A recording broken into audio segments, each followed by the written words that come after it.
झारखंड में विधानसभा चुनावों की तारीखों का ऐलान कभी भी हो सकता है। माना यह जा रहा है कि आने वाले कुछ दिन काफी अहम हैं और आने वाले कुछ दिनों के अंदर चुनाव आयोग झारखंड में चुनावों के तारीखों की घोषणा कर सकती है। इसी बीच राजनीतिक पार्टियों की ओर से भी अपनी अपनी तैयारियों को मुकम्मल किया जा रहा है।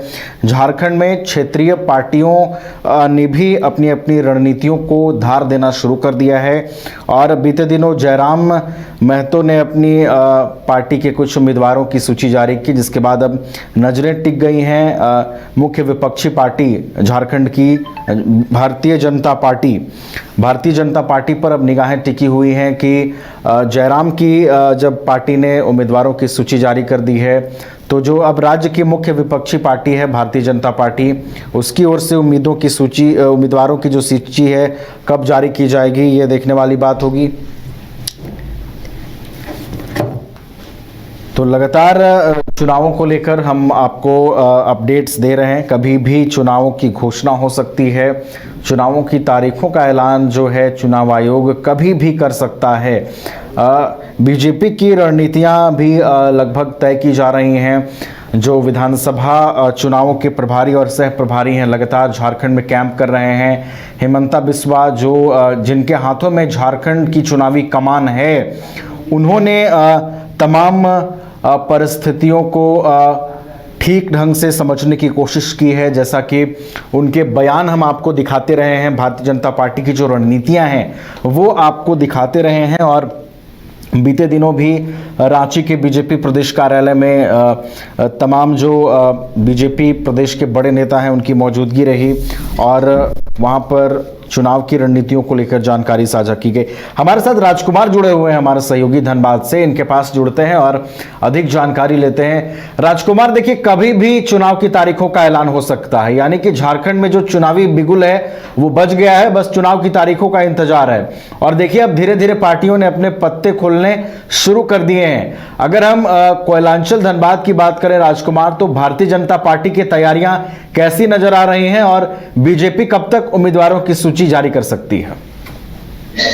देखिए, अगर हम भाजपा की बात करें तो अगले 1 से 2 दिनों के अंदर भाजपा तकरीबन 25 से 26 सीटों पर उम्मीदवारों के नामों की घोषणा कर सकती है।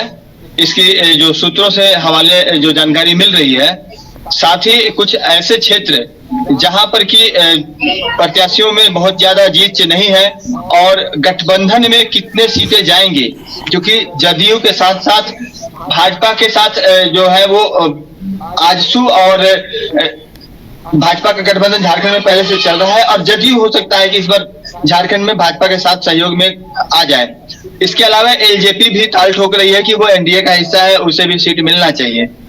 तो कुल 4 जो महत्वपूर्ण पार्टियां हैं उसमें भाजपा लीड करेगी और भाजपा इंतजार कर रही है इस बात का कि कम से कम जो विपक्ष की जेएमएम है वो कुछ सीटों को क्लियर करे। लेकिन अब तक जेएमएम भी है लगातार अपने प्रमोशन में लगी हुई है।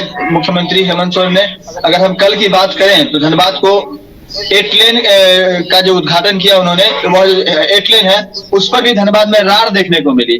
रार यह हुआ कि पूर्व मेयर चंद्रशेखर अग्रवाल, जो कि धनबाद विधानसभा क्षेत्र से इस बार संभावित उम्मीदवार हैं, उनके समर्थन में, और यूं कहे कि जब वो मेयर थे उस वक्त इसे धनबाद नगर निगम के जो कैबिनेट ये होती है स्टैंडिंग कमेटी से इसे पारित किया गया था। तमाम पार्षदों की मौजूदगी में इस पर सहमति बनी थी जी। और चूंकि साज से यह कार्य हुआ और पैसा जो है डीएमएफटी फंड से लगाया गया, तो ये 8 लेन सड़क का जो क्रेडिट है कहीं से भी भाजपा जेएमएम को नहीं देना चाहती थी, जिसकी वजह से एक और मुख्यमंत्री ने इसका उद्घाटन किया, दूसरी ओर पार्षदों ने, धनबाद नगर निगम के पार्षदों ने पूर्व मेयर के लिए अभिनंदन समारोह का आयोजन किया। पूर्व मेयर चंद्रशेखर अग्रवाल ने स्पष्ट कहा कि इसमें सरकार को बहुत अधिक क्रेडिट लेने की आवश्यकता नहीं है, क्योंकि यह जो कार्य है वह धनबाद नगर निगम का है और तमाम मेयर और पार्षदों की वजह से यह इतना बड़ा काम जो है वो सफल हो पाया। इसके अलावा सीएम ने कल मटकुरिया विनोद बिहारी चौक से मटकुरिया तक तकरीबन 3.2 किलोमीटर लंबे पुल का फ्लाईओवर का शिलान्यास किया है। 256 करोड़ की लागत से इस पुल का फ्लाईओवर का निर्माण होना है और इसमें भी कहीं ना कहीं जो सरकार को क्रेडिट देने का काम मथुरा महतो ने किया अपने मीडिया से बातचीत के अच्छा दौरान। राजकुमार, ये जो आप जानकारियां दे रहे हैं कि फिलहाल सरकार जो है अपने जन कल्याणकारी योजनाओं को लोगों तक पहुंचाने में लगी है, उसके शिलान्यास और उद्घाटन में लगी है, तो राजकुमार क्या ये एक वजह हो सकता है कि झारखंड मुक्ति मोर्चा भी उम्मीदवारों के ऐलान में देरी कर रही है और शायद इसी का इंतजार भारतीय जनता पार्टी को भी है कि भैया वो अपने पत्ते साफ करे, फिर हम अपने उम्मीदवारों का ऐलान करें? देखिए, ये तो स्पष्ट है कि उम्मीदवारों को तय करना न तो भाजपा के लिए फिलहाल आसान है और न ही जेएमएम और कांग्रेस के लिए आसान है। क्योंकि जेएमएम कांग्रेस के बीच में कितने सीटों की स्टेयरिंग हुई है, इस पर अभी फाइनल बातचीत नहीं हो पाई है। इस पर अभी भी बैठकों का दौर चल रहा है। आज धनबाद में सुबोधकांत सहाय 2 जगहों पर सभा करेंगे जी। इरफान अंसारी भी धनबाद में है। बाघमारा विधानसभा क्षेत्र जो है, यहाँ से कांग्रेस दावेदारी कर रही है। इसके साथ ही झरिया, जो कि कांग्रेस का अभी विनिंग सीट है, वहां भी उनका स्वाभाविक दावा है।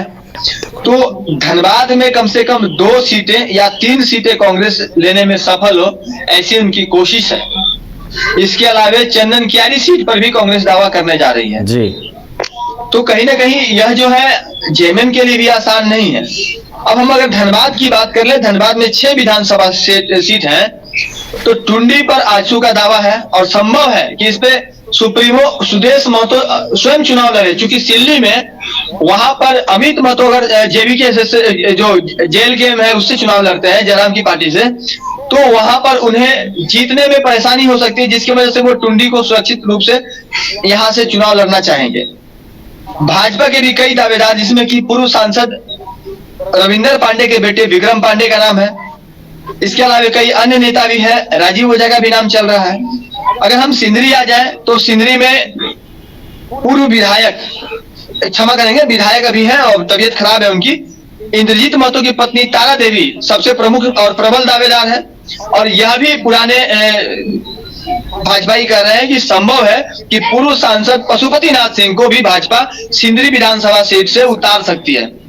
यानी कि धनबाद में बहुत कुछ नया देखने को मिल सकता है, कई प्रयोग देखने को मिल सकते हैं, कई उम्मीदवार हैं।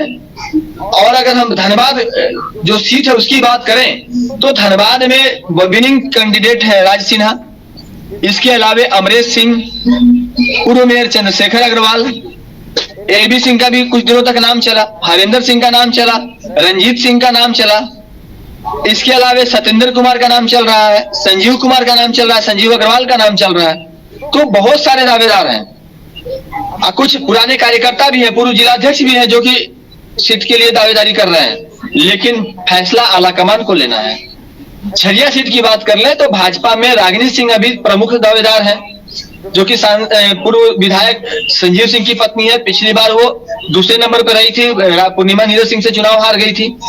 अब अगर हम निरसा चले जाएं तो निरसा में अपर्णा सेन गुप्ता फिलहाल विधायक है, गणेश मिश्रा का भी नाम चल रहा है वहां से। इससे पूर्व जब 2014 में चुनाव हुआ था तो गणेश मिश्रा कुछ वोटों से हारे थे, 500 वोट से मैच हार हुई थी उनकी। उसके बाद इस बार पिछली दफा 19 में उनका चुनाव टिकट काट दिया गया और अपर्णा सेन गुप्ता को लगाया गया। इस बार फिर से गणेश मिश्रा दावेदार हैं और वो प्रदेश प्रशिक्षण प्रमुख भी है, भाजपा के वरीय नेता है।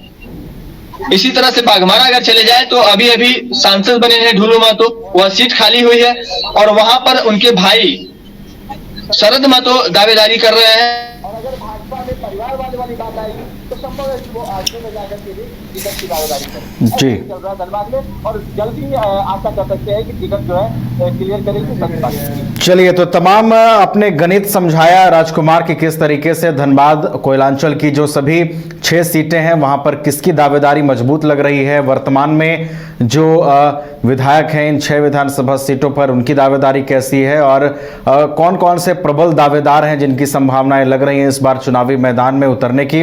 तो आपने तमाम जानकारियां दी हैं। चुनावों का ऐलान कभी भी हो सकता है। बहुत बहुत फिलहाल आपका धन्यवाद राजकुमार, हमारे साथ जुड़ने के लिए और तमाम जानकारियों के लिए।